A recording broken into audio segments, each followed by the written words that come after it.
Welcome to the Toldinstone Podcast.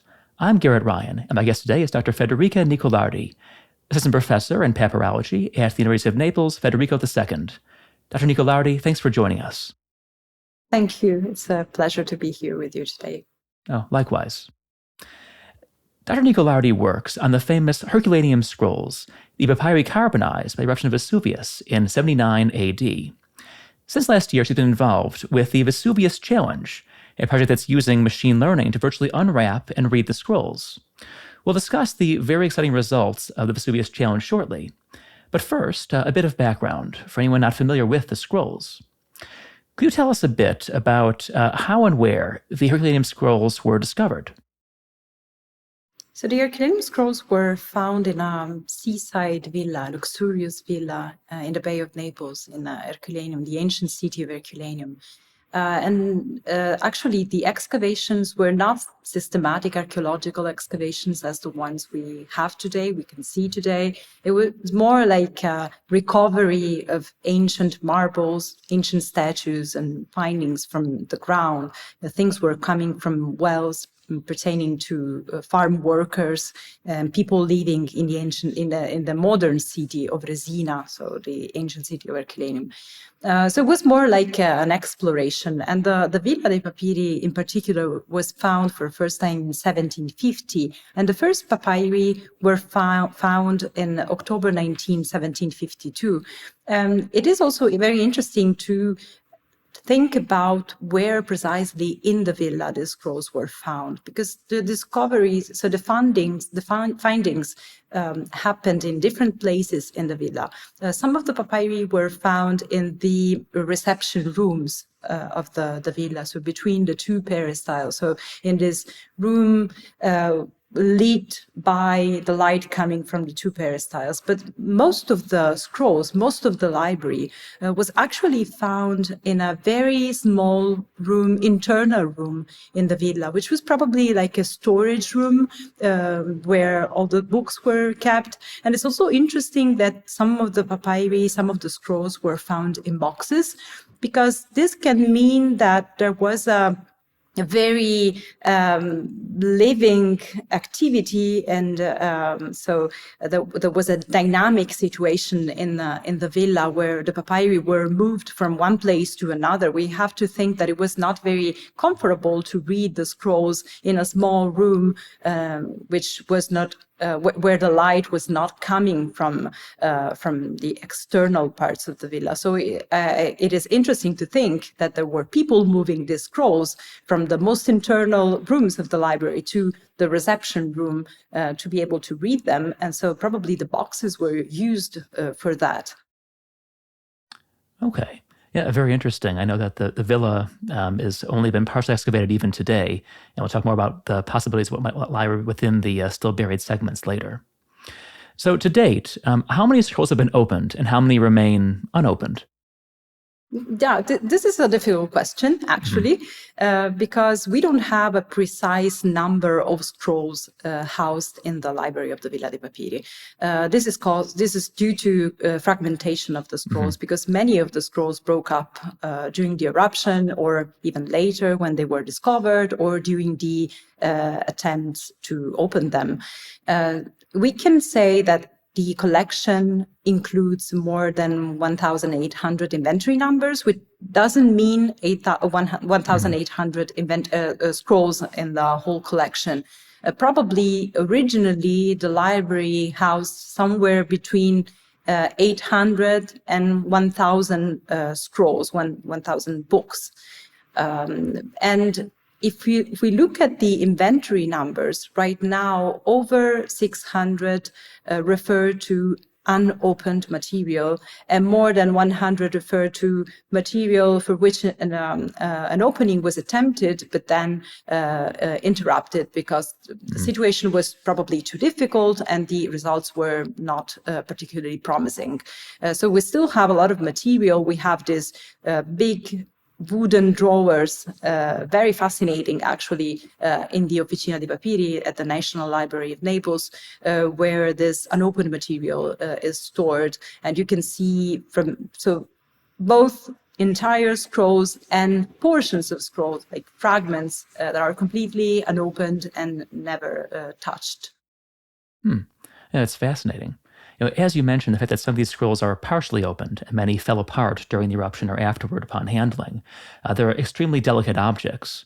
So what are some of the challenges of handling or working with such fragile material? Yeah, so it is actually a strange situation, that of the Herculaneum papyri, a particular condition, because they are carbonized, they're very fragile, but at the same time, they look like petrified objects. They look like very compact, almost petrified objects. So on one side, they are incredibly fragile. On the other side, they are incredibly compact and difficult to open, difficult to access. As far as the open papyri are concerned, so handling them can be, of course, very dangerous, and people have, so the scholars who study papyri have to be very careful about that, because we cannot keep the Herculaneum papyri between two glass pieces, as it happens for papyri found elsewhere, papyri not carbonized papyri. So when you look at the papyrus under the microscope, you don't have anything protecting it. There's nothing on top of the papyrus. So you're handling the wooden board to which the papyrus is glued, and you're handling directly under the microscope. So, of course, it is dangerous to handle them. And also there are other challenges when you have to deal with this papyri. So on one side, is on top of their fragility and carbonization and everything else, you have the difficulty in reading the papyri because of the black ink on the black surface. So it can be particularly challenging to decipher the text, because you cannot very clearly in some situation distinguish the surface of the papyrus from the ink that you are interested in. And then there is a problem of fragmentation, of course, because, as I said before, many of the scrolls were fragmented, and so they broke up in several pieces. And so most of our work today, the work of the papyrologists working on open papyri, is to try to reconstruct the whole scrolls, putting all the fragments back together to their original position.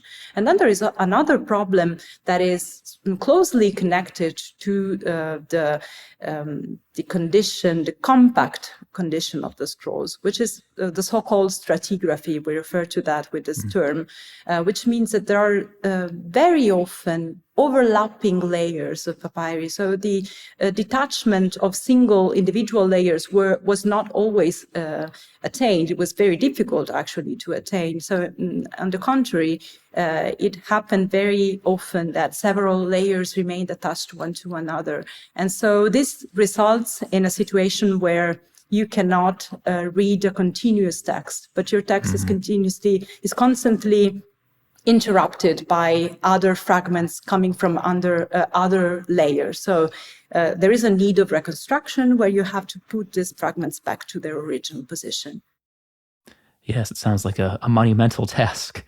At Michigan, where I did my PhD, we had papyri from Karanas in Egypt, which of course are standard papyri. They're not carbonized. But even those, there was a big box we had in the room that was full of fragments about the size of a fingernail, and we would try to reconstruct them from those. And of course, when they're carbonized and adhering together, it's whole levels of difficulty more. Professor Jenko, who I worked with at Michigan a couple of times, told me about this, and it sounded, as I said, quite an effort. So kudos to you and your colleagues for doing this. So besides works of philosophy, which we'll discuss in a moment, what new texts have been discovered in the papyri from Herculaneum to this point? Yeah, so the first important thing to say is that each of the papyri found in the Herculaneum collection so far is a witness to a completely new text. So we don't have this text from any other sources. So it is a specialized philosophical library, as you said. So the Greek papyri coming from this library refer to a philosophical context, and especially to Epicureanism. There are also some papyri from the Stoic school, so that preserve works from Stoicism. But most of the Greek papyri are philosophical texts. This is also interesting because philosophy in the ancient world means something probably broader than what we expect. Mm-hmm. So philosophy doesn't only mean ethics. It also means physics. It means poetry, music, rhetoric. It means geometry. It means theology. It means a lot of different things. It means other kind of topics that we're probably not expecting when we're talking about philosophy today. The Latin part of the library is a little bit of a mystery, actually. There's no possibility. We are not able to identify a unique context. They could belong to, the Latin scrolls could belong to. No philosophical papyri have been found in the Latin text so far. There were attempts to identify Lucretius in the Latin text, but none of those attempts seem to be confirmed as things stand right now. So the Latin texts are interesting because we can find, so there is some historiographical text, some historical text. There is a text from Seneca the Elder, which it is possible to read the end title, but it is very difficult to recover the text because it's so damaged that we cannot read more than a couple of words, continuous words. And there are also some texts of a legal nature among the Latin texts. So those are a little bit more surprising in terms of the general context. And I think it will be very interesting to understand if the virtual unwrapping can retrieve some text from more Latin scrolls, because that would give us a clearer sense of the Latin library in the Villa dei Papyri. Mm-hmm. Yeah, I mean, the possibilities are so tantalizing, of course. I think for people who know papyri or a little bit about them, they think of the Oxyrhynchus papyri, for example, and the works of history found there and the poetry found there. And I think everyone's dreaming of similar discoveries among these intricately interesting philosophical texts that are being recovered already. Wasn't there also a poem about the Battle of Actium or something they found? I don't know. Yes, among the Latin text. Mm-hmm. Yeah, it is actually the best preserved among the Latin scrolls. It is a poem in hexameters on the Battle of Actium, and that is also interesting. We don't have the title of it, but it's the best preserved so far among the Latin scrolls. Which is also interesting because it testifies to an historical interest, but also of an interest in poetry, of course. Now, as you mentioned, most of the scrolls are philosophical in nature, above all Epicurean, and very many are related to this person, Philodemus of Gadara. Can you tell us a bit about this man and about his philosophy? So Philodemus of Gadara lived in the 1st century BC. He was outside of Herculaneum. He is only known as a poet, as an epigrammatist, as a writer of epigrams. And also Diogenes Laertius mentions him as the writer of a poem, of a work on history of philosophy. But outside Herculaneum, we don't have any of his philosophical texts. From Herculaneum, we know that he wrote a lot of philosophical books on really different topics. So he wrote on ethics, he wrote on the history of philosophy, he wrote on music, on poems, on rhetoric.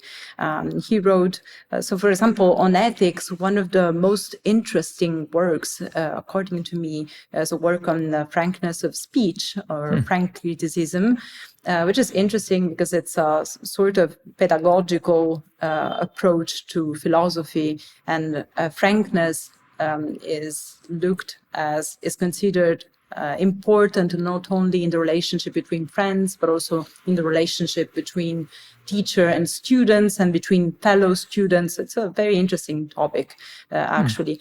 And also Philodemus, for a long time, was considered a sort of repeater of Epicurean doctrine, but we cannot regard him as a mere slavish repeater.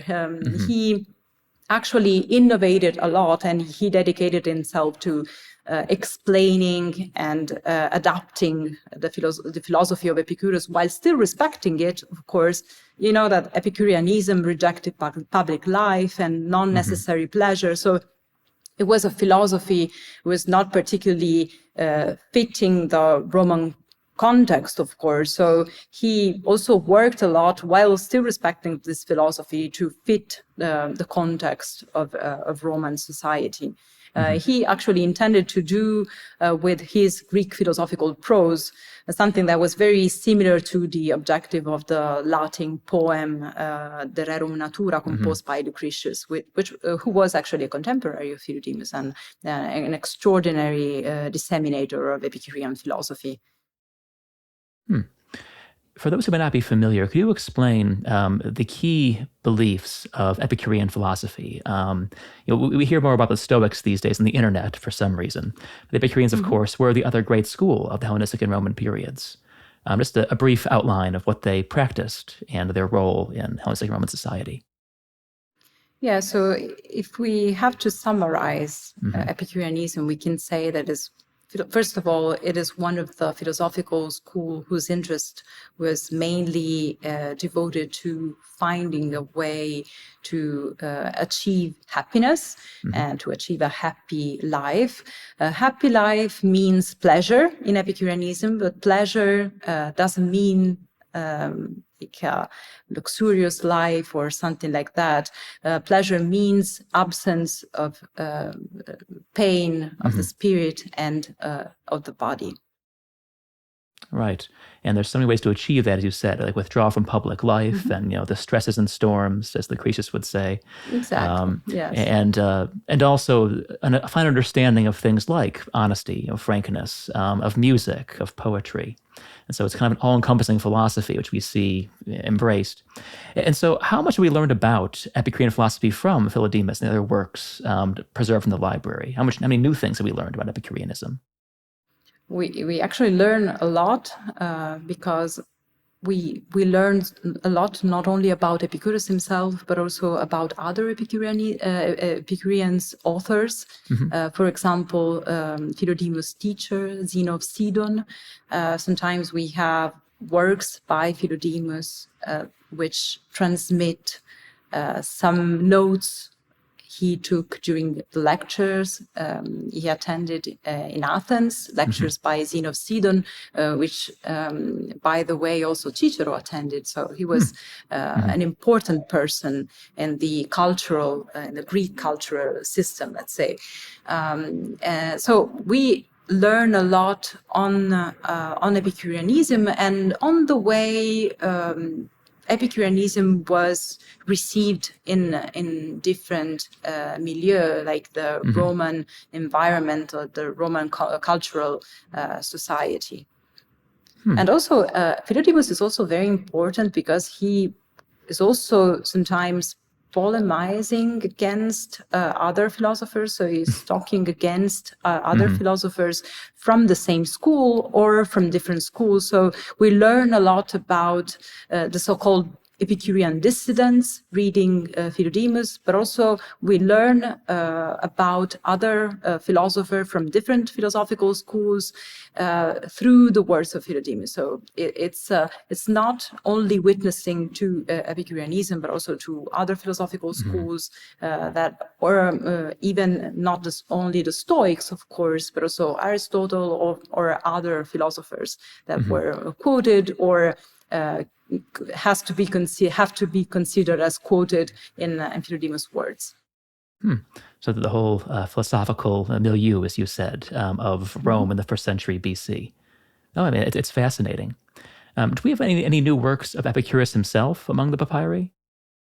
Yeah, we have. So before the Herculaneum papyri, before it was possible to read them, Epicurus was only transmitted by indirect quotation. We had 3 letters and some of the sententiae, so this short sentences summarizing Epicureanism. But we didn't have anything from his capital work on nature. Actually, we have several books on nature from the papyri, the Herculaneum papyri. So we have really some of the books are also very close to the source, we could say, because some of the books, including preserving works by Epicurus, are very old. There are some books that are from the 3rd century BC, oh, wow. So very close to the time of Epicurus himself, and probably these books were coming from Athens, were probably part of Philodemus' library, and he may have taken this papyri with him, brought this papyri to Herculano, to the Villa de Papyri, where he probably at some point had to leave, or the villa probably must have been attended by Philodemus at some point in his life, because he was very close to Lucius Calpurnius Piso Cesoninus, who was probably the owner of this villa. And there are several hints of the activity of Philodemus in the library itself, because sometimes you can find works written in some multiple copies of the same works. And some of these copies show interesting feature, like, for example, corrections or additions that are not attributable to scribal mistakes, but rather to a precise intention to make the text better, more elegant, so to act directly on the style of the work. And this is something that we can only attribute to the author himself. So we are not suggesting there that Philodemus was penning these books, but he was probably there while these books were written. And there are some copies of books written in the 1st century BC, so during his lifetime. Oh, well, that's fascinating that there are drafts. He was probably dictating to scribes there in the library. And also there were scrolls that were 300 years old when that was carbonized. That is, they lasted so long. So it's still believed then that this room in which most papyri were discovered was the personal library of Philodemus, or at least part of his collection that was then preserved in the villa after he died? Yes, it is possible because, Philodemus was not, as I said before, transmitted by any other tradition. And we have so many texts by him that this must mean something. And it is possible. And also the multiple copies, the drafts, and also the fact that we know from Cicero that Philodemus was so connected to this person, Lucius Calpurnius Piso Cesoninus. And so there are several hints that point to a presence of Philodemus in the library, and also these very ancient books with works by Epicurus, and sometimes also multiple copies of works by Epicurus, in some cases even 3 copies of the same book of a nature by Epicurus. So why do we have 3 copies of the same book? Probably because it was particularly studied, so there were many people consulting those books, or because the text was different in those copies. So it was interesting on a philological point of view to be able to compare different copies of the same book.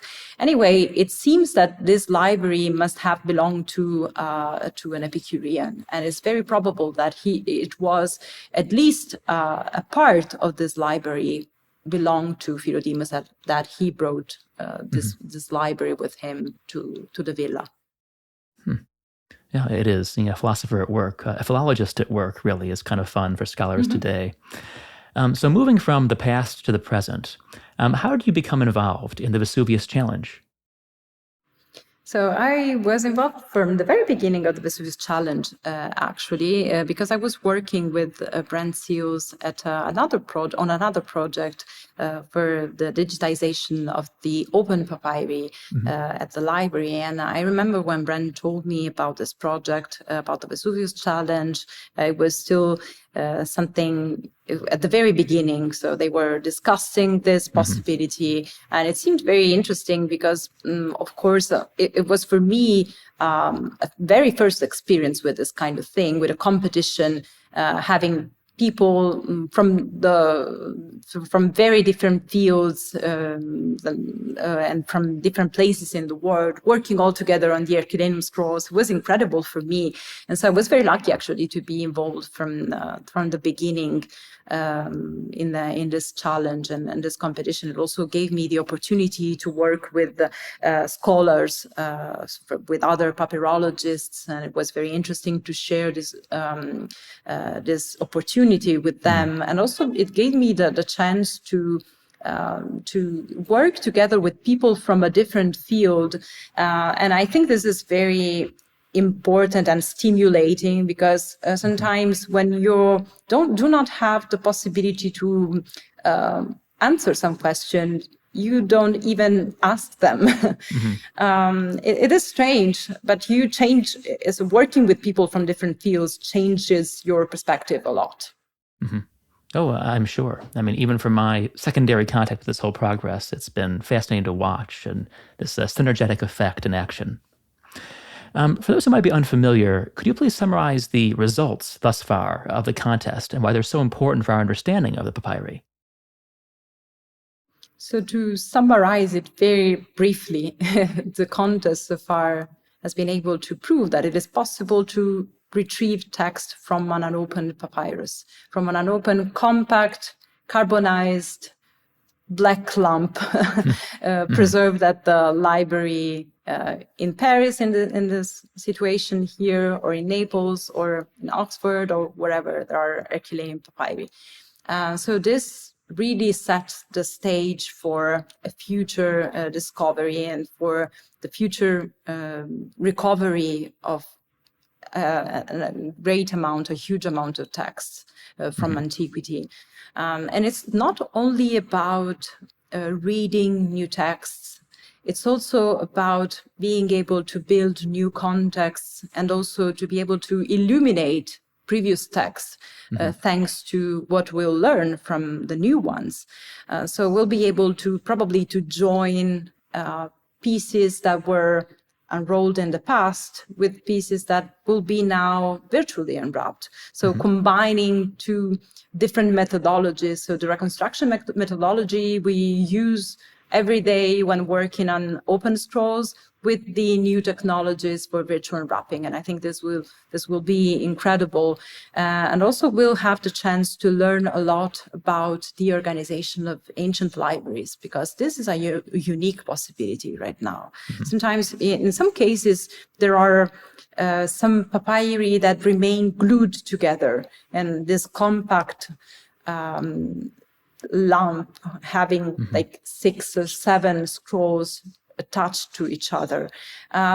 Being able to read the text of the scroll may tell us something about books stored on the same shelves. So books that were stored together in the library. And this is really a unique opportunity we have. And also we'll have a larger amount of books, philosophical books from antiquity. So also in terms of bibliological features and study of the way the text was organized and the way the titles were written in the text and the columns were written, the scripts and everything, it will incredibly enrich our knowledge about ancient books and ancient libraries. Oh, I'm sure. Yeah, to be able to essentially X-ray, quite literally, an entire ancient shelf of books is a wonderful opportunity. From what I understand, only a short section of text has been deciphered so far. What does this initial section that they've read so far say, as far as you can read it? So it is probably something like 5% of the whole scroll, the Pierre Paris 4, so one of the Herculaneum papyri stored in Paris. And so it is the final part of the text. We have the upper portion of the last 15 columns of the text. So we also have the very ending of the work, which is very interesting. And the text seems to deal with the perceptions and pleasure, and probably it is about how to achieve knowledge of things thanks to sensations and senses. There are some examples on various different fields. So, for example, the author talks about food when talking about taste. It talks about music probably when talking about hearing. So there are different examples from different fields, but it seems like the background, so the general context, the general topic is perception, sensations. Yes, well, hopefully much more to come on that and everything else. So if the next phases of the challenge proceed as we hope, and all the scrolls currently above ground in Naples and Paris and Oxford and elsewhere can be at least partially read, what do we hope to find, besides, of course, things like the organization of libraries and the practical details of how things were organized and read? So we expect. So when I'm asked this question, I am a little bit influenced from what I know the library preserved, because of course I'm probably not expecting poems from antiquity. I'm rather expecting works of philosophy, so philosophical works, especially related to Epicureanism. So we can expect the missing books of the works we already have, but also several works written by authors we don't know anything about. So completely new text, also from completely new authors, or texts written by authors we know, but we didn't have any text from. And also, as I said before, I am very curious about the Latin texts coming from the virtual unwrapping, because the Latin scrolls were so damaged that it was so difficult to read them and understand their content. It has been very difficult so far. We don't know precisely why. So they may have been stored in a place in the library where they were less protected from the eruption. So this could be one of the causes for that. There may be other Latin scrolls in the library, in the villa, underground. We don't know that. But the fact is that Latin papyri are fewer and they are worse preserved than the Greek ones. So I'm very curious about to learn about new texts coming from virtual unwrapping, because it will be really the first opportunity to read a continuous text from a Latin scroll in general, and from Herculaneum, but also in general. Oh, right. You mentioned that some scrolls were found in carrying cases when they were first digging up or tunneling into the villa. Do we know which scrolls were found in those cases, or they were all jumbled together? Not precisely, unfortunately, because actually there are some excavation. The excavation journals offer a lot of information about the things that were found and where they were found. And sometimes we have the measurements of the papyrus. In some cases, we have details like particularly long papyri were found in this room. And so this can be interesting. We know that Latin papyri were taller than Greek ones, at least as far as we can say from the papyri that have been opened from the library. So this can be interesting thing, but of course the papyri were invented later, so we don't know precisely which of the papyri were found in a specific place in the villa. And so it's believed then that in this storeroom where most of the papyri were found, that they were on shelves, right? Almost like a modern library? Yes. Fascinating. So the excavation journals describe also the furniture and pieces of furniture found in the rooms. So in some cases, you see clearly that there are all the pieces belonging to cabinets and shelves.